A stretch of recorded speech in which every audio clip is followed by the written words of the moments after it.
Fala no ano, tudo bem com vocês? Hoje a gente vai falar, né, do capítulo 6, Serviços Culturais e Tecnologia da Informação, que dá prosseguimento do tema central da nossa apostila 2, que é a globalização. Então a gente vem falando de todo o processo de globalização, desde a sua gênese, como ele ocorreu durante a história. Falamos do papel das empresas, né, do capitalismo globalizado. Na última aula falamos dos blocos econômicos, né? E hoje a gente vai falar um pouco dos serviços culturais e tecnologia da informação, como a cultura vai entrar nesse contexto aí do período global, né? Então, capítulo 6, abra a apostila de vocês aí na página 41, Rompendo o Isolamento. Então, vamos aí. Naquela aldeia que estudamos no início do bimestre, os habitantes ficavam bastante isolados em relação aos demais lugares e a comunicação era limitada. Muito tempo depois, a comunicação passou a ser realizada por meio de viajantes e mensageiros. O surgimento dos correios foi um avanço, mas ainda era necessário percorrer longas distâncias, o que levava muito tempo, e o envio de cartas dependia totalmente dos meios de transporte. No decorrer dos séculos, o isolamento entre os lugares foi sendo rompido. No século XX, desenvolveram-se os meios eletrônicos de comunicação, principalmente o rádio, a televisão e o telefone. Dessa maneira, algumas parcelas da sociedade passaram a se comunicar sem precisar deslocar-se no território e as informações eram emitidas e recebidas simultaneamente. Então, esse isolamento que ocorria lá atrás, né, na aldeia, ele foi sendo quebrado conforme os meios de comunicação foram se avançando, né? Primeiro surgiu os correios, depois no século XIX foi surgindo outros meios eletrônicos, né? O rádio, depois a TV, o telefone, até a gente chegar na nossa era, né? A era da internet. Então, conforme foi avançando os meios de comunicação, as relações entre as pessoas foram mudando, as informações foram sendo emitidas de forma mais rápida, né? E as tomadas de decisões também foram sendo drasticamente modificadas. Então, continuando aqui, uma das invenções mais extraordinárias do século XX foi o satélite artificial de comunicações.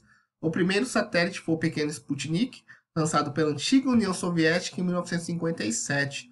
Hoje, centenas de satélites orbitam em torno da Terra, permitindo a transmissão instantânea de imagens das mais diversas partes do mundo. As comunicações dependem de três elementos fundamentais e interdependentes: a infraestrutura, a indústria eletrônica e os serviços culturais.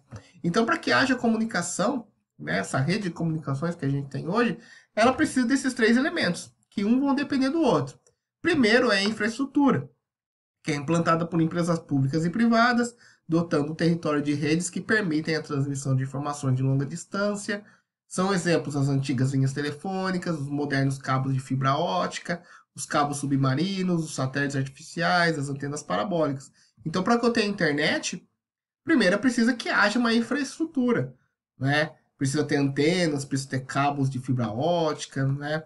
Para que eu tenha TV em casa que pega os canais, eu preciso ter uma anteninha lá que pegue o sinal digital. Então, é uma infraestrutura, o primeiro ponto da comunicação. O segundo ponto é a indústria eletrônica e de telecomunicações de informática, que ela vai produzir os equipamentos que nós utilizamos, né?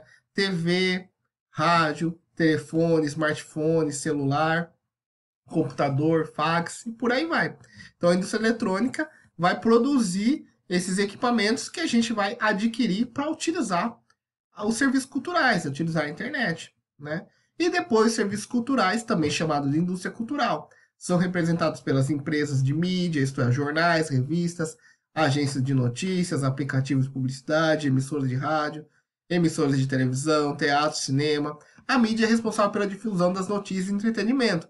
É claro que o texto ele traz um pouco mais da mídia tradicional, mas hoje vocês se informam por rede social. Hoje está na moda bastante a questão dos podcasts, né? Então, existem serviços culturais para todos os públicos, todos os gostos, que vão ser importantes para que haja essa rede de comunicação. E para que haja essa rede de comunicação, ela vai depender desses três elementos: a infraestrutura, a indústria eletrônica e os serviços culturais.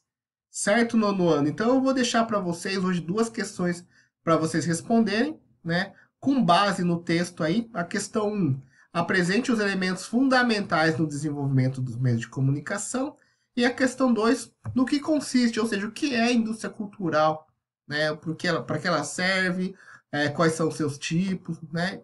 Então vocês vão responder essas duas questões aí do capítulo 6. Certo, nono ano? Então a gente fica por aqui e até a próxima.